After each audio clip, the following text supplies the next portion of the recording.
Welcome to Masala of Cultures. A show by Luisa and Ashwin. Join us to connect and grow through differences. Hola Masala, we are back and this time on camera. Oh yes, and it is a little intimidating. Very intimidating. So we are happy to announce that we have celebrated our second marriage. We got initially married in 2023 back in Colombia, but now we are now living in India and we have celebrated our Hindu marriage. Yes, and Luisa's parents came all the way from Colombia to India to make it even better. Apart from the marriage, we also had some great traveling experiences throughout the country, and we cannot share. We cannot share. We cannot share certain things. Okay. No. And we cannot wait to share about it. So, as I told you, we came back from Colombia back in November Yes. 2023. And we came to India. Right now, we are living in Chennai and we live with your parents. With his family. It has been a very different experience. During this planning of the wedding, I noticed a lot of differences. So, normally, back in Colombia, I would see movies or whatever about Indian weddings, and it was this grand, extravagant, colorful, shimmering of everything. But once I came here and I started living and noticing certain differences, I saw how South Indian weddings are not what we see on the TV in the West. What do you think about that? That's very true. And not just South Indian weddings, but no two weddings in India are the same. It all depends on the religion, of course, because there's so many religions in the country. And then depends on the region of the country as well, south, north, west, east, and the language they speak, the traditions they follow. So everything can affect how a marriage can happen.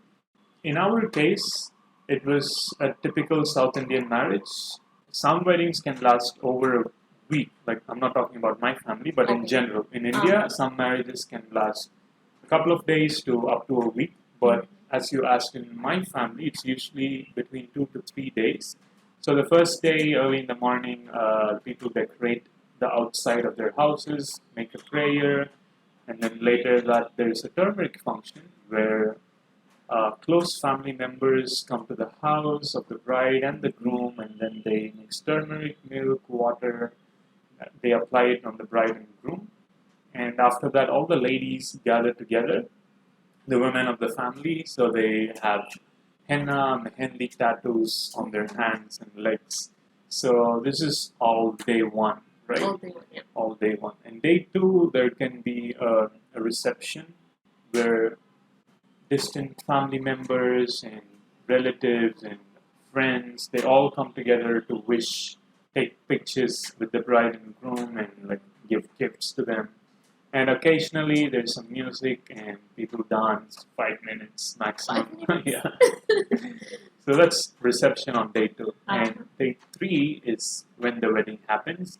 And weddings in South India and in my family, they happen in the morning, right? Early morning. And sometimes the weddings can happen on the same day as the reception. So the wedding's in the morning and the reception's in the evening. It's also normal. So in that case, it can be over in 2 days. And if the reception and the wedding happen in different days, it can like last up to 3 days. Up to 3 days. I think I I underestimated how complex Indian marriages can be. A normal marriage for me is a stressful person.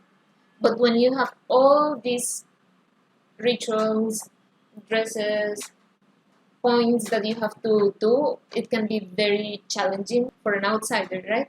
Especially because to do all this, you need a lot of planning and especially money. Absolutely. I think Absolutely.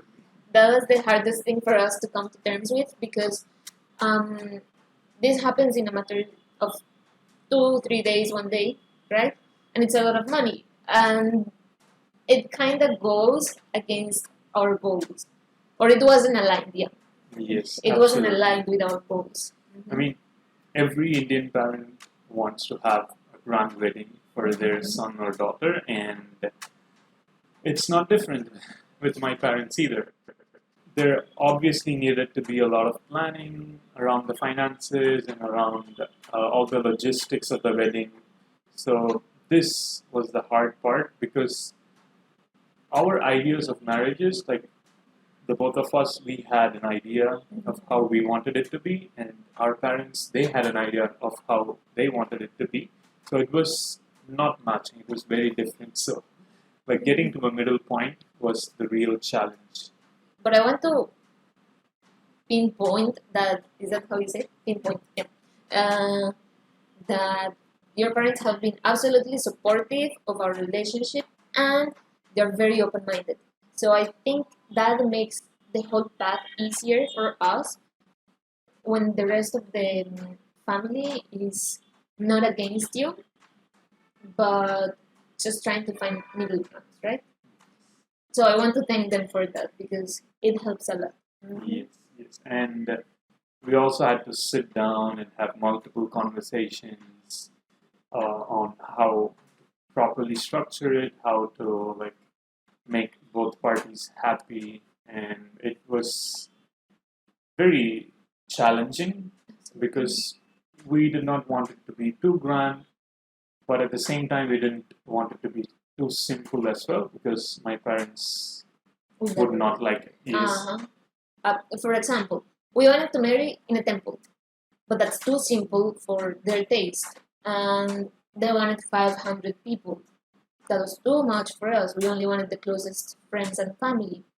We didn't want a reception because that would mean extra food, extra time in a hall, more dresses, more jewelry. And we're kind of more in. You are more introvert. So it's very different. Like you don't know what to expect.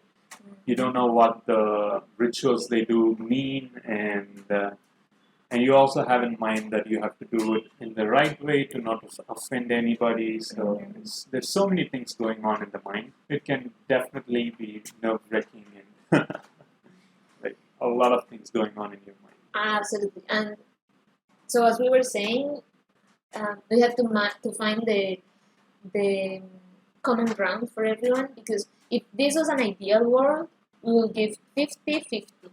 But that is not reality. Sometimes it doesn't work like that, right? Yes, and it was a hard realization for us because, like in our family, we rarely have any arguments or conversations that go deep. So, like, we're just okay. This is the problem. This is the solution. We discuss if it's good or bad, and just move on. Simple. That was very hard for me because I come from a family where everything is very straightforward and direct. We sit down in the table. If we have to spend 1 hour, 2 hours talking about it, we do it. But here I find it's more, the communication in general is more, how do you call it, an indirect approach. So you kind of say the things, but you don't entirely say the things. And it's like, did you grasp the idea? It was very challenging at some point for me. Yeah, well, I cannot deny it. Like we do not like confrontations, but anyway, we cleared things, and then we found a middle ground that works for both our parents and us as a couple. So handling expectations in a culture that is so different from yours is heavy. It's heavy, it's tiring sometimes. And the biggest lesson for us was to actually pick our battles. I think that's the biggest thing for me. Yes, like you have to sacrifice some things, they have to sacrifice some things, and you just, in the end, have an ideal solution because you're not completely agreeing to everything, you're not completely disagreeing to everything, and the same with them. So finally, you just find a common ground. And to find, like you said, that ideal solution, I think as a couple, you have to have very clear boundaries first, and second, a very clear outcome like a very clear vision of the outcome you want. What worked for us was to create a budget. And okay, we are going to do as much or as little as the family wants, as long as it's inside the budget. And I think that's what really worked for us at some point. Yes, it was very important for us to set a budget, and like I can understand if your parents are completely financing your wedding, it's not a worry for you to create a budget or anything, and it's very common in India as well. So, but if you're like us, you would definitely need a budget, and you would be like clueless on how to form it, right?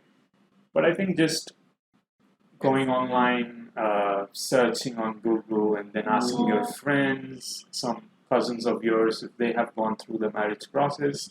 I think after consulting all of them, you can finally like figure out an approximate budget for yourself, and from there you can take it forward. But please remember that you always need to have a separate amount of sum for miscellaneous and unexpected expenses, because believe me, they can spring up anytime. Another thing that is important is to keep the relationships going.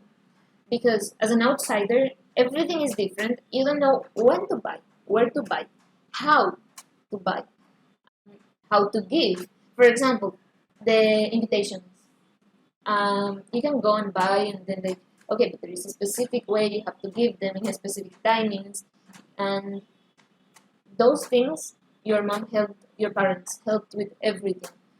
And there are so many unwritten rules in a culture that you need someone to help you out.